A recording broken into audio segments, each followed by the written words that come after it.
ito mga kapuso, habang papalapit po tayo ng Pasko, ang karanasan ng ating mga kababayan, karanasan nating mga Pilipino, habang papalapit ang Pasko, pataas ng pataas ang mga bilihin. Nagmamahal. Nagmamahal ang mga bilihin mga kapuso, lalo na ng pagkain. Pero ito kabaligtaran. Ito, dahil daw pataas ang produksyon ngayon ng manok, Weng, inaasahang bababa ang presyo hanggang Pasko. Kita mo Yun ang gusto nating tuntunin ngayon mga kapuso. Nasa linya natin. Yun ay kung walang mananamantala. Lagyan na natin ang kulatilla yun. Yes, mga kapuso, kasi marami pa rin. Bumababa ang presyo sa farm gate, pero mataas pa rin ang presyo pagdating sa merkado, sa mga pamilyan, dahil may nagsasamantala. Correct. Si Gregorio Santiago, Pagulo po ng United Broiler Raisers Association, nasa ating linya. Ginoong Santiago, magandang umaga po sa inyo. Good morning po. Magandang umaga sa inyong dalawa. Congratulations nga pala, Weng. Ay, salamat po. Kailangan pa namin yung mga kagaya nyo na umubusisi sa kalagayan, ng tunay na kalagayan ng ating bansa. Salamat po. Totoo po yan. Salamat po sa pagpapaunlak nyo sa aming imbitasyon. Tataas daw po ang produksyon at inaasahang bababa ang presyo po ng manok. Totoo ba ito?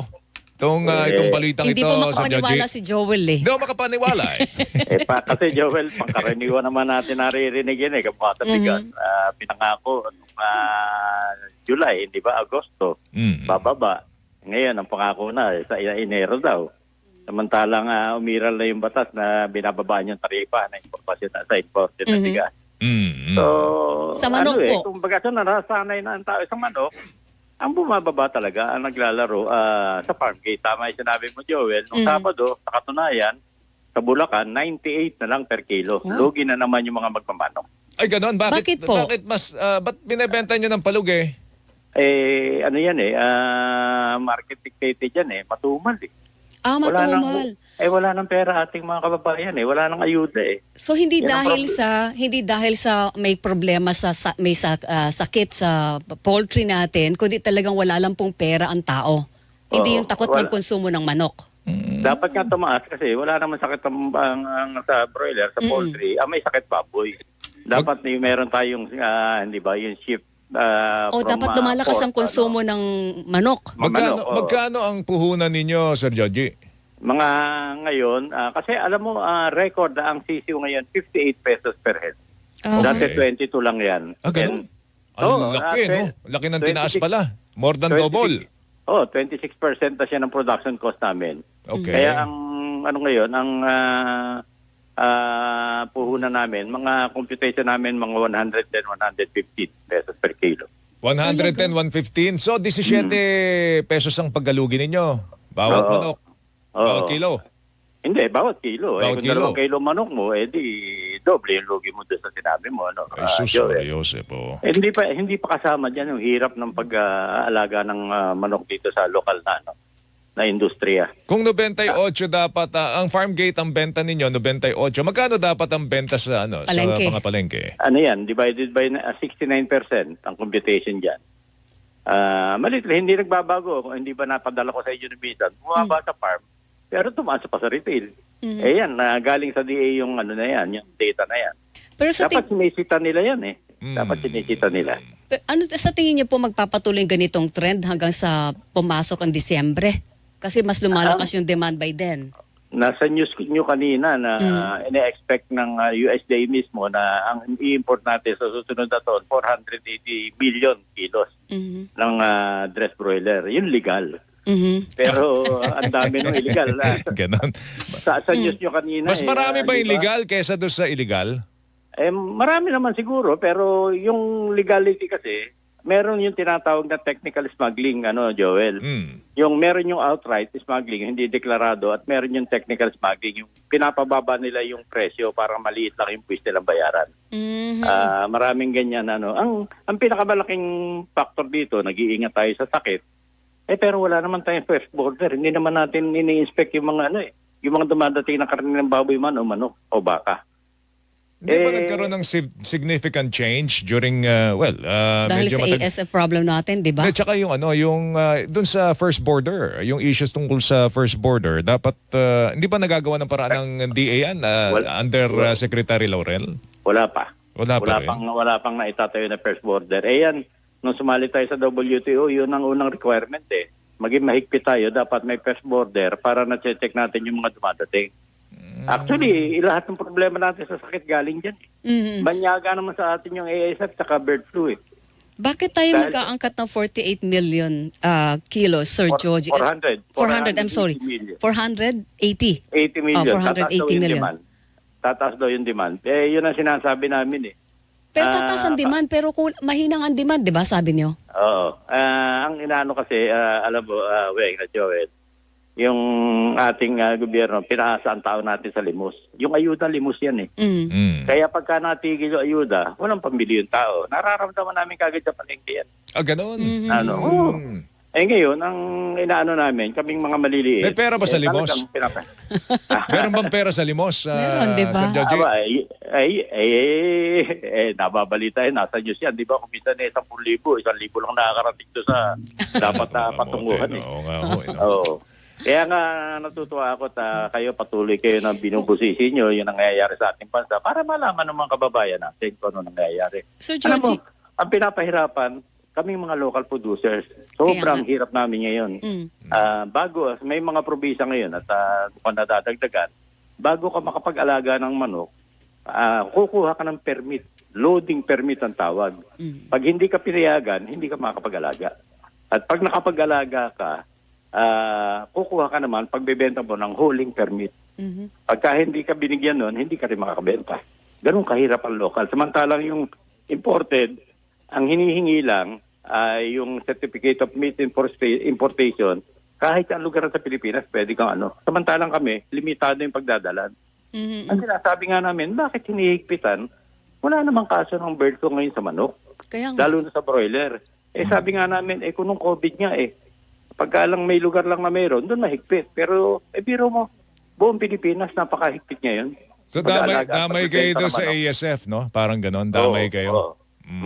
Pero hindi naman dapat kasi wala namang insidente ng bird flu ngayon. Sir Georgie, kung ngayon mahina ang demand, lugi na kayo ng 17 pesos per kilo, diba, Jo? Doon sa pinakamababa yun, ang monitor namin nung Sabado, yung 98. Oo. So far, yun na po ba yung pinakamababa na monitor nyo? Yun yung araw na may pinakamalaki kayong lugi? Hindi pare-pareho. Depende sa lugar. Kasi yan, Bulacan lang yan, malapit-lapit sa Maynila yan. Ang mas mabababa doon sa Bataan, Pangasinan, sa Nueva Ecija. So mayroon pang presyo na below 98 per kilo? Posible kasi pagka ganyan at matuma, lumalaki yung manok mo. Pag hindi mo na ibenta kaagad yan, lalong lalaki lugi mo. Kasi kumakain niya araw-araw, puto ka na feed yan eh. Kung kayo nalulugi na ng 17 pesos, doon na lang tayo sa 17 pesos per kilo. So kwenta nga ni Joel, baka lalo lumaki yung lugi na yun pag dumating na yung 480 million kilos. Alam mo, noong pa namin nakikita yan kasi may meeting kami ng Friday nagano nga po. Bakit napaka-agresibo ng ating BAI, ng Bureau of Animal Industry, at saka ng NMIS, yung National Meat Inspection Service, na pag-accredit ng mga bansa na pwedeng mag-export ng karne dito sa atin. Ngayon, South America na pinupuntahan nila, ang dami nang dumadating. Kaya nga nagkaganyan ng presyo ng ng sisiw na 58. Kasi pati yung mga may breeder, tumigil, nagbawas ng alaga kasi lugas sila. Kasi mula noong Oktubre, nung isang taon hanggang Abril, lugi kami, hindi kami kumita.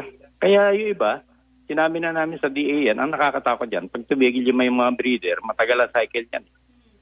Ganyan na mangyayari at nangyari na nga. Di ba dati nagkaroon kayo ng problema dati, Joel, sa sektor nila na yung nag-shift ng ibang alaga na hayop dahil humina ang manok.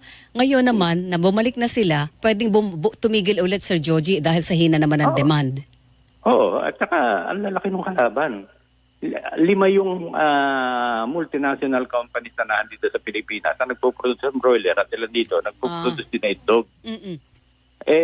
So yung mga small scale lang yung mga small scale lang nalulugi, no? Yun ang mga nagsasara.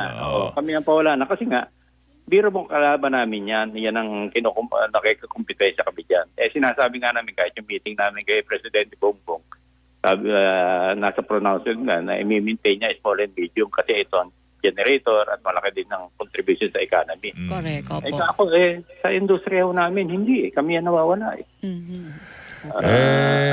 nagulat niya ako, ang sagot niya kailangan natin mag-import yung broiler, kayang-kaya natin i-produce lahat ng pangangailangan natin. Oo. Hindi na cycle kasi 32 days lang makakapagbenta na kami.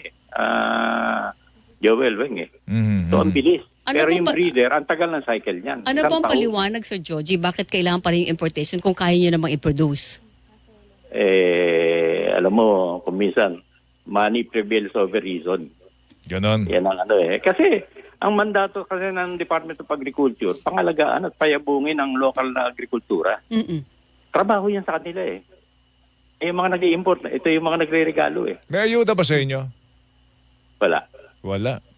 Actually, hindi naman namin kailangan, Joel, ang ayuda Paayusin lang yung ating sistema na pangalagaan naman yung mga local producers.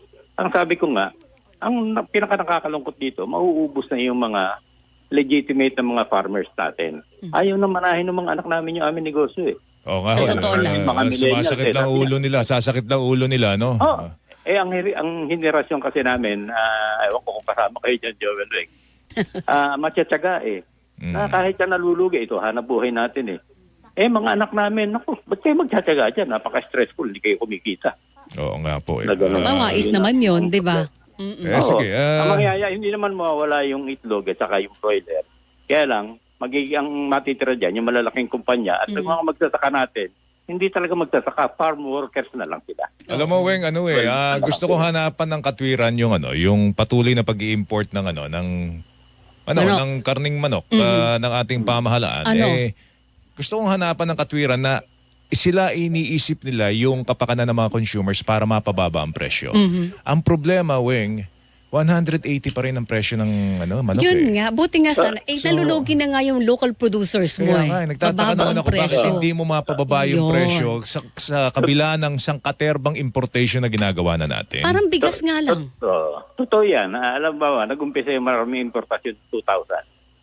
Ang katwiran kasi ng mga ekonomista, mag-angkat tayo ng mura para murang mabenta sa mga consumer.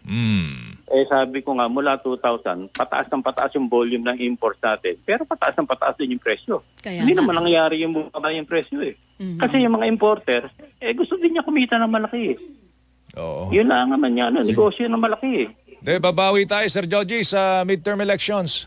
Ay, dapat. Babawi tayo.